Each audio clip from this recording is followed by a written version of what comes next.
முதல் விஷயம் 2026க்குள்ள நுழையிறதுக்குள்ள இப்ப உட்கார்ந்து எக்ஸாக்டா எந்த குறிக்கோளை நோக்கி நீங்க இயங்கணும், எது உங்களுடைய பிரையாரிட்டி, உங்க உடல் நலம் சார்ந்து, மனநலம் சார்ந்து, உறவுகள் சார்ந்து, செல்வ வளம் சார்ந்து, சமூகத்தில் உங்களுடைய சமூக செயல்பாடுகள் சார்ந்து, என்னென்ன துறையிலெல்லாம் நீங்க முன்னேறணும்னு நினைக்கலாம், அந்த துறையிலெல்லாம் என்ன செய்யணும்னு பிரையாரிட்டிஸை லிஸ்ட் போடுங்க. சுய பச்சாதாபத்திலிருந்து உங்களை உடைத்துக் கொண்டு வெளியேறுங்கள். நான் ஒரு சாதாரண பர்சன், அப்படி பிறந்தவன், அப்படி இருந்து உருவானவன், இதுவே என் வாழ்க்கையில பெரிய சாதனை, எப்படியோ இழுத்துறனே. மிக மிக தவறான, தற்கொலையை விட மோசமான சுய பச்சாதாபத்திலிருந்து வெளியேறுங்கள். உங்க பிரையாரிட்டிஸ்ல, உங்க கோல்ஸ்ல கிளாரிட்டி இருக்கணும். சும்மா இப்ப நான் 20 ஹோட்டல் நடத்துறேன், 2000 ஹோட்டல் ஆனா நல்லதான் இருக்கும், ஒரு 10,000 ஹோட்டல மாத்தலாம்னு உட்காந்து யோசிப்போம், அப்படியே 2000 ஆகுதான்னு பார்ப்போம், நடக்காது. இப்ப 20 ஹோட்டல்ல இருந்து அடுத்த நிலைக்கு நான் என்ன பண்ணணும், இமீடியட் ஸ்டெப்ஸ் என்ன? இதுல சில ஸ்டெப்ஸ் எடுத்தா ஷூர் சக்சஸ், சில ஸ்டெப்ஸ் எடுத்தா ஒருவேளை வந்தாலும் வரலாம், போனாலும் போகலாம். இந்த மாதிரி ரிஸ்க், இதை எல்லாத்தையும் உட்கார்ந்து எழுதணும். கண் முன்னால் இதையெல்லாம் இருக்கணும்.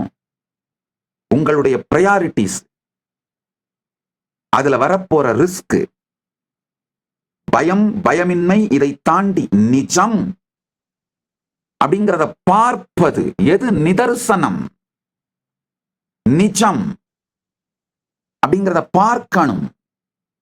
பொறுமையோடு உங்களுடைய வாழ்க்கையின் நோக்கத்தை நீங்கள் வடிவமைத்து சிந்தித்து எழுத வேண்டும். இல்லைன்னா அப்படியே உங்க எனர்ஜி டிசிபேட் ஆகி அப்படியே காணாம போயிடுவீங்க. இப்போ இத்தனை ஆண்டுகள் எப்படி உருண்டு வீணா நாசமா போச்சோ அதே மாதிரி 2026 காணாம போயிடும். திடீர்னு 2027 கண் முன்னாடி வந்து நிற்கும். ஆனா நீங்க அதே நபரா இருந்துட்டு இருப்பீங்க. நான் என்னுடைய கைலாசவாசிகளுக்கு திரும்ப திரும்ப சொல்லுவாப்பா, தப்பு பண்ணாம வாழ முடியாதுப்பா, ஆனா ஒரே தப்பு பண்ணாமலாவது இருங்கப்பா. ஏன்னா ஒரே தப்பு பண்றாங்கனால என்ன அர்த்தம்னா அதுக்கு கூட யோசிக்கிற தயாரா இல்லை.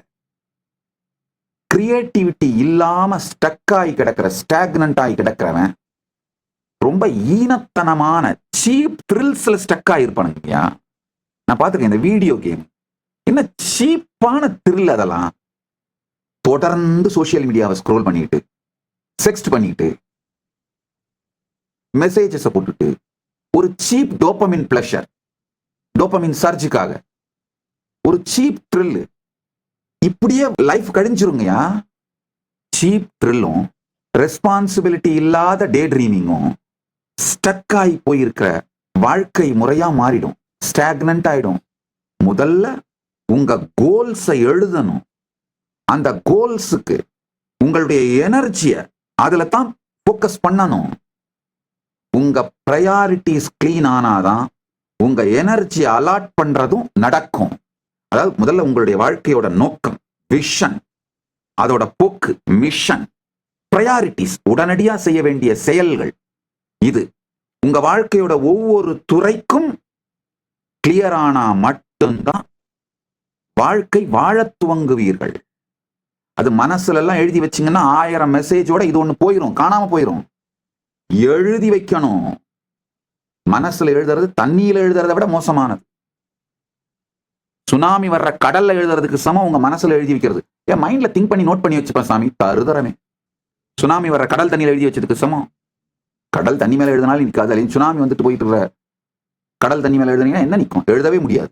அப்படித்தான் உங்க மனசுக்குள்ள நீங்க எழுதி வைக்கிற, திங்க் பண்ணி டிசைட் பண்ற எல்லாமே இந்த மந்தத்தனத்தோடு நாளாந்தரமாக வாழ்கிற வாழ்க்கையிலிருந்து வெளியில வாங்க. உங்க கோல்ஸ், இன்டென்ஷன்ஸ் டீட்டெயிலா உங்க விஷன், மிஷன் ஸ்பெல் பண்ணப்படணும். வார்த்தைகளாலே முதலில் வடிவமைக்கப்பட வேண்டும். அது எழுத்தாக பேப்பர்ல வரணும். டிஜிட்டலா இருந்தா கூட அதை உட்காந்து டெலீட் பண்ணிட்டு, எடிட் பண்ணிட்டு, ஆல்டர் பண்ணிட்டு இருப்பீங்க. பேப்பர்ல வரணும். உங்களுடைய பிரையாரிட்டிஸ் உங்களுக்கு கிளீன் ஆனாலே உங்களுடைய சக்தி அதை நோக்கி ஓடுவது கிளீன் ஆயிடும். அதை நோக்கி உங்க சக்தியை இயக்குவது, செலுத்துவது ரொம்ப சகஜமா, இனிமையா, எளிமையா இருக்கும். ஐயா, உங்க வாழ்க்கையை நடத்துறது, ஞானம் அடையிறது ரெண்டுமே ஒண்ணுதாங்க. உங்க இருப்பு முழுமையாகிறது பரமசிவ ஞானம்.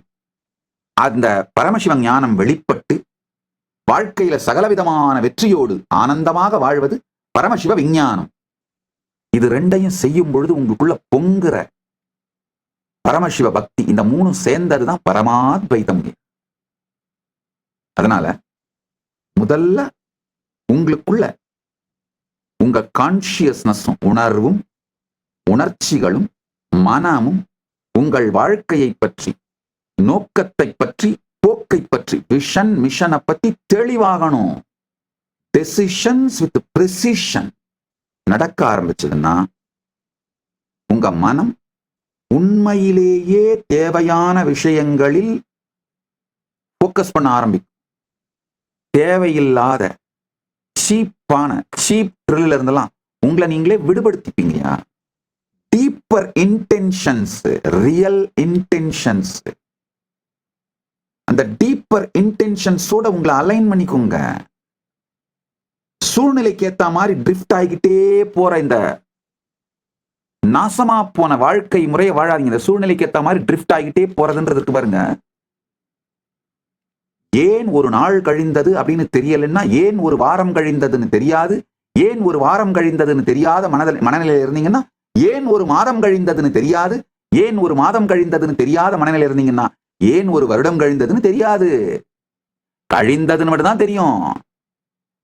உடம்பு கிழமா போயிட்டு இருக்குன்னு மட்டும்தான் தெரியும். உடம்புக்கு இருந்த பல்வேறு கெப்பாசிட்டிஸ் ஒன்னொன்னா போயிட்டு இருக்குன்னு தான் தெரியும். திடீர்னு மெதுவா அந்த டைஜஷன் கெப்பாசிட்டி குறைய ஆரம்பிக்கும், ஸ்டாமினா குறைய ஆரம்பிக்கும், எனர்ஜி லெவல் குறைய ஆரம்பிக்கும், பிபி ஏற ஆரம்பிக்கும், சுகர் லெவல் ஏற ஆரம்பிக்கும். அந்த வயது கழிவதனாலே, நாட்கள் கழிவதனாலே, ஆண்டுகள் கழிவதனால உடம்புல ஏற்படுற அந்த மாற்றங்கள்லாம் நடக்க ஆரம்பிக்கும். அது இயற்கை மாற்றம் சொல்ல மாட்டேன். உங்களுடைய மூட மனத்தாலே செய்யப்படுகின்ற மாற்றங்களை இயற்கை மாற்றம்னு சொல்ல மாட்டேன். இயற்கையில் நீங்க இயற்கையோடு மட மனத்தின் மாயையை அனுமதிக்காது இருந்தீர்களானால், இயற்கையா வாழ்ந்தீர்களானால், பரமசிவ பரம்பொருள் சொல்லுகின்ற அந்த நித்திய யவ்வனம், குன்றாத இளமையோடு இருப்பீங்க.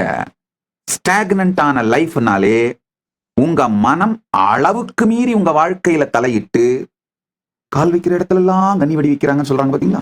அது வேற யாரும் வைக்கிறது இல்லை. நீங்க எங்க கால் வைக்கிறீங்கன்னு உங்களுக்கு மட்டும் தான் தெரியும். கால் வைக்கிற இடத்துல எல்லாம் கண்ணி வெடி இருக்குன்னா அது நீங்களே உங்களுக்கு வச்சுக்கிறது தான், வேற யாரும் கிடையாது. யாரெல்லாம் உங்க வாழ்க்கையை பார்த்து என்னடா கால் வைக்கிற இடத்துல எல்லாம் கண்ணி வெடி வைக்கிறாங்களே அப்படின்னு நினைக்கிறீங்களோ அவங்க எல்லாம் தெரிஞ்சுக்கோங்க, அந்த கண்ணி வெடி நீங்களாதான் உங்களுக்கு வச்சுக்கிறீங்க, வேற யாரும் கிடையாது. ஆப்ப தேடி தேடி போய் உட்கார்ந்துட்டு, தேடி போய் உட்கார்றதையும் மறந்துட்டு சுத்தி இருக்கவனுங்களெல்லாம் திட்டிட்டு இருந்தா அது இன்னொரு ஆப்பா மாறுமே தவிர வேற எங்கேயும் முடியாது. லைஃபை சக்சஸ் ஆக்குற ஆப் ஒன்னு சொல்றேன் கேட்டுக்கோங்க. ஆப்பை தேடி தேடி போறது பதிலாக இந்த லைஃபை சக்சஸ் ஆகிற ஆப்பை தேடி போங்க. அதுதான் ஜீவன் முக்த ஞானம். ஆஸ்க் நித்யானந்தா AI லைஃபை சக்சஸ் ஆக்குற ஆப். எப்படி தேடி தேடி போய் ஆப்பு மேல உட்காராம இருக்கிறதுன்னு கத்துக்கிற ஆப். உங்கள் எல்லா பிரச்சனைகளுக்கும் தீர்வுகளை பெற பகவான் நித்யானந்தரை கேளுங்கள். Ask Nithyananda AI.